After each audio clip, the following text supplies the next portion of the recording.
Halo, kami dari kelompok 13 Analisis Laporan Keuangan Publik dari program studi S1 Akuntansi Universitas Tidar. Di sini kami beranggotakan 3 kelompok. Di sini kami akan membahas mengenai menganalisis pembiayaan sektor publik. Sebelumnya, kenalin aku Dio. Di sini aku berperan sebagai mahasiswa yang praktis yang suka menganalisis. Halo, aku Firda Aulia. Di sini aku berperan sebagai mahasiswi yang praktis dan suka mencari solusi. Halo, saya Muna Putri Mahati Silvi. Di sini saya berperan sebagai mahasiswi yang teliti, detail, dan oriented. Jangan lupa saksikan video kita dari awal sampai akhir. Bye-bye.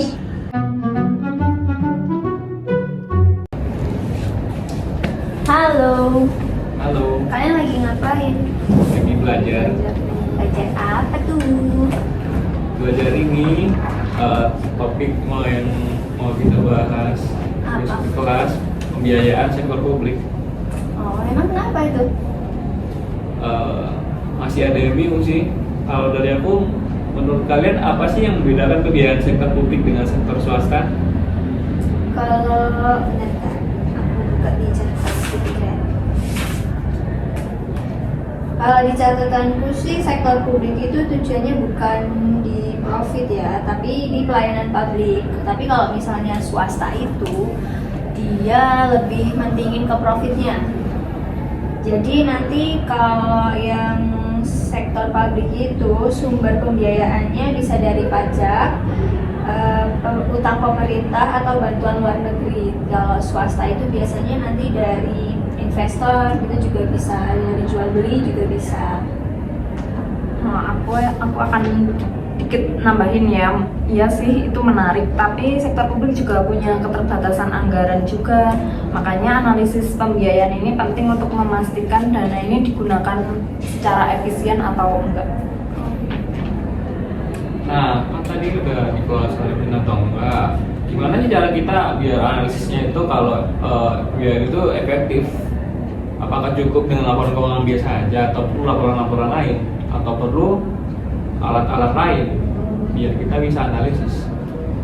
Sesuai dari pembahasan materi sebelumnya itu dari dosen, kita itu bisa pakai rasio-rasio keuangan. Misalnya debt service coverage ratio itu digunakan buat melihat kemampuan pemerintah dalam membayar utang. Atau bisa juga pakai budget varian analisis. Ini buat ngecek apakah realisasi anggarannya sesuai rencana. Misalnya nih, kalau ada selisih besar berarti itu ada masalah di anggarannya.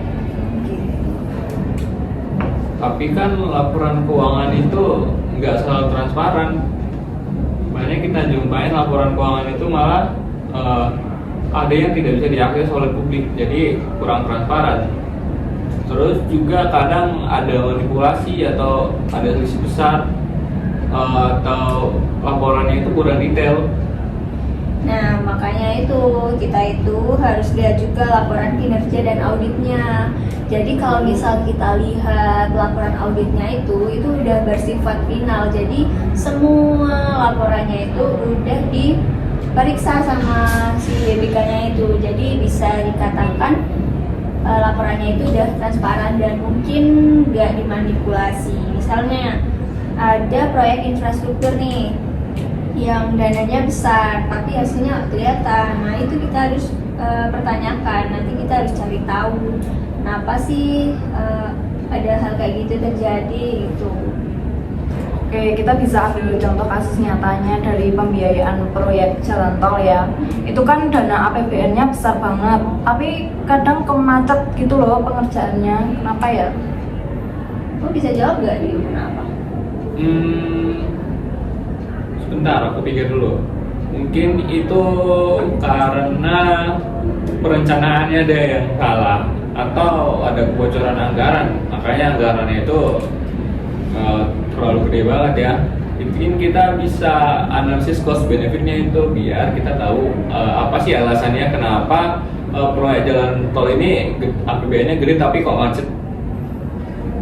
Apa mungkin ini ya pembiayaannya terlalu bergantung sama utang, jadi beban bunga mereka itu jadi memberatkan. Kalau gitu sih solusinya pemerintah harus cari alternatif pembiayaan nih kayak KPBU atau kerjasama pemerintah dan badan usaha biar risikonya itu bisa terbagi, nggak hanya di pemerintah aja. Nah, itu dia yang aku maksud.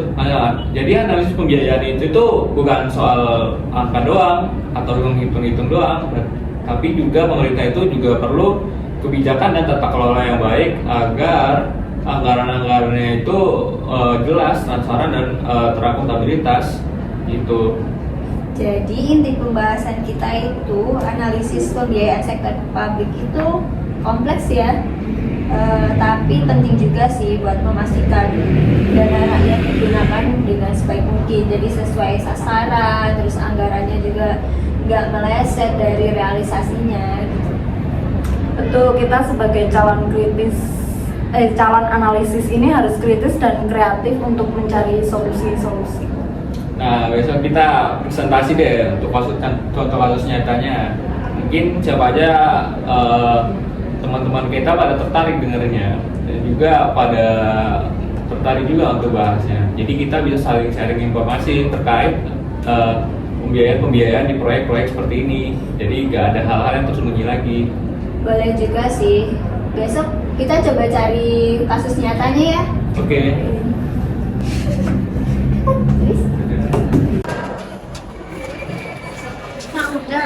Guys, ternyata aku udah nemu kasus nih di desa Jalur Kari. Dana bansosnya itu 200%, tapi yang kemiskinan itu tetap sama. Kira-kira itu kenapa ya? Banyak banget dananya 200%. Iya. Bentar. Aku cek dulu ya.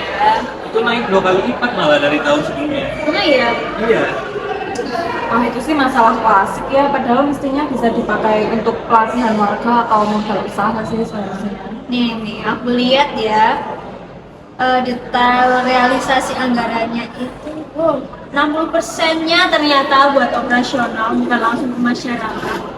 Oh, Bener sih, bener, kata dia bener. Itu dana operasionalnya itu sebenarnya bisa buat pelatihan warga sih. berarti dana bansosnya nggak sesuai ini dong tujuannya. Iya. Nah, jadi kita bisa menjadi bahan ini. Tapi gimana ya cara kita mengukur efektivitas anggarannya? Bentar. Lihat.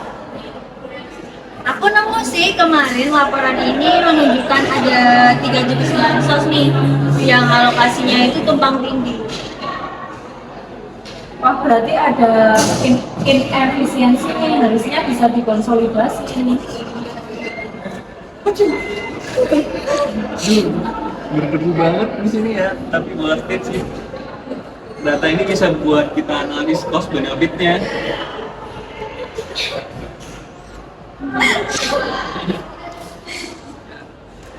Nih, kalian lihat nih. Pola ini nih, setiap akhir tahun anggaran selalu aja ada pembengkakan belanja. Ini mah gejala sarapan anggaran, dana takut dikembalikan jadi dipaksa dihabiskan. Ini harus kita kritik, tapi jangan ada asal tuduh. Kita punya bukti yang kuat biar kita itu bisa menyusunnya lebih lanjut. Benar. Bentar. Baterai aku low nih laptopnya. Sudah, pinjam power bank dong. Ada nggak?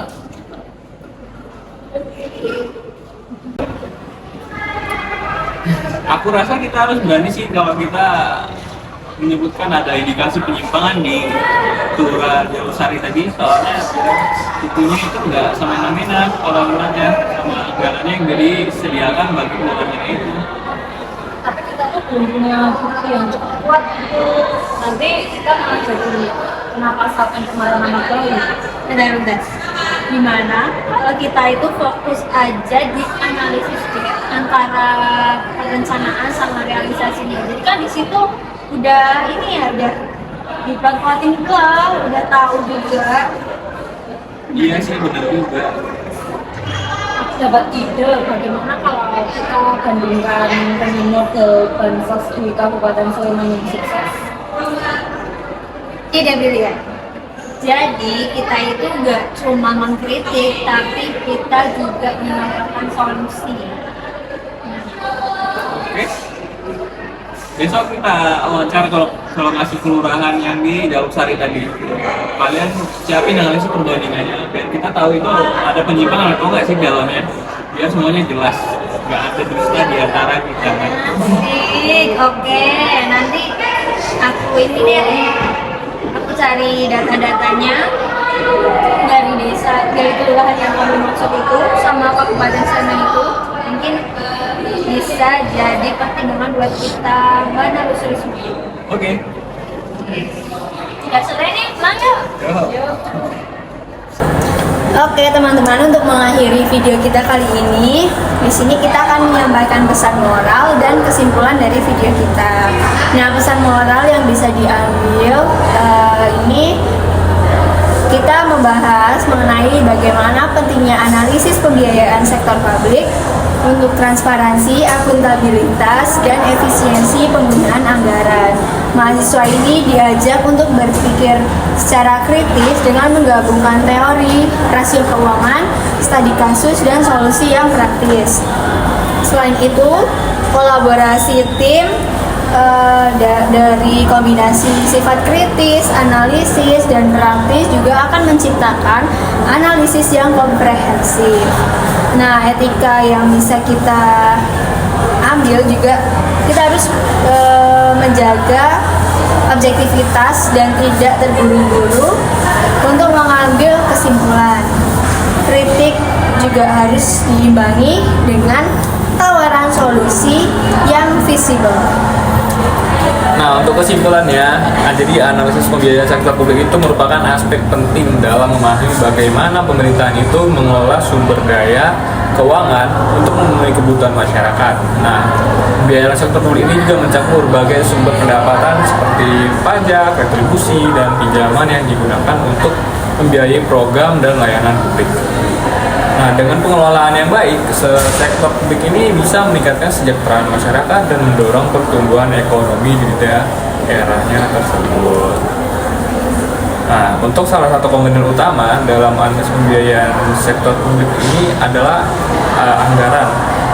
Nah, anggaran ini berfungsi sebagai rencana keuangan yang merinci pendapatan pengeluaran pemerintah dalam periode tertentu. Melalui analisis anggaran dapat dievaluasi sejauh manakah pemerintah itu mampu mengalokasikan sumber dayanya secara efektif dan efisien.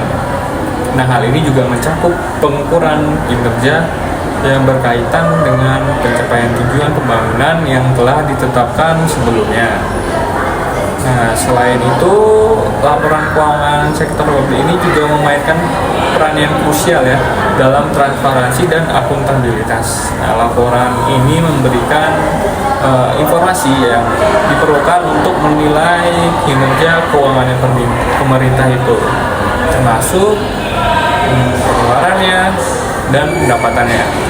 Dengan adanya laporan yang jelas dan akurat, nah, diharapkan masyarakat itu dapat lebih memahami bagaimana dana publik itu digunakan dan apakah pemerintah ini bertanggung jawab dalam pengelolaan. Kemudian penggunaan akuntansi akrual dalam sektor publik juga menjadi sorotan dalam analisis ini. Akuntansi akrual ini memungkinkan pemerintah untuk mencatat transaksi keuangan pada saat terjadinya, bukan saat kas diterima atau dibayarkan. Pendekatan ini memberikan gambaran yang lebih realistis tentang posisi keuangan pemerintah dan membantu dalam pengambilan keputusan yang lebih baik. Akhirnya, tantangan dalam pembiayaan sektor publik seperti pengelolaan, utang, dan ketidakpastian ekonomi memerlukan perhatian khusus. Pemerintah harus mampu merumuskan kebijakan yang adaptif dan responsif terhadap perubahan kondisi ekonomi. Dengan demikian, analisis pembiayaan sektor publik tidak hanya berfokus pada angka, tetapi juga pada dampaknya terhadap masyarakat dan perekonomian secara keseluruhan. Baik, sekian video yang dapat kami tampilkan. Semoga membantu kalian yang sedang mencari materi mengenai analisis pembiayaan sektor publik. See you.